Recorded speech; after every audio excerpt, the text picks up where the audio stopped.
Inside this downtown Springfield nightclub, the crowd is tapping its toes.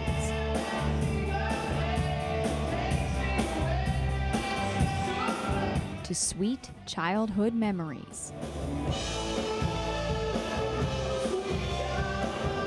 Noble Bowmans are a little more bitter than sweet, at least when it comes to religion. I grew up in like old style Pentecostal. Bowman says church life was strict and definitive, no room to question.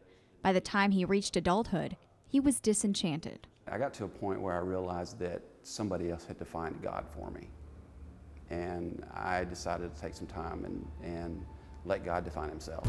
At a bar. It'll be the chapel at Instinct. With a band. And booze. Okay, so we called this thing Scripture and Scotch. But also the Bible. This is in Matthew chapter 7. He said, ask, and it will be given to you. Seek, and you will find. According to recent Pew research, 29% of Americans say they either seldom or rarely attend church. 1/3 of people under 30 say they don't identify with any particular religion. But 1/3 of that third say they do believe in God. And I realized that they believe in God, they just want to be engaged where they live.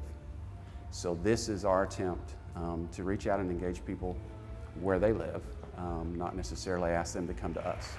That's what I do for business, and I'm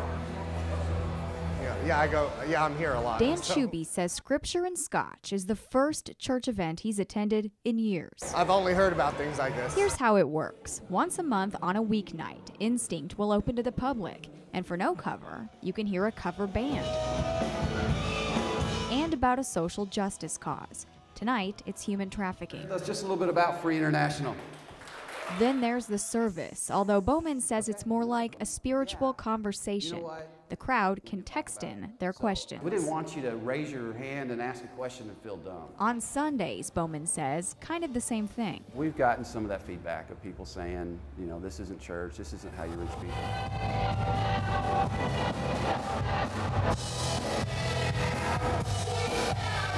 Bowman begs to differ. His childhood memories of a church where he says he couldn't choose tell him this is exactly how you reach people. I found that Jesus spent most of his time with people that didn't go to church, and he engaged them where they lived. He turned water into wine at a wedding one time. So I really think that if Jesus were here, this is probably where he'd be hanging out.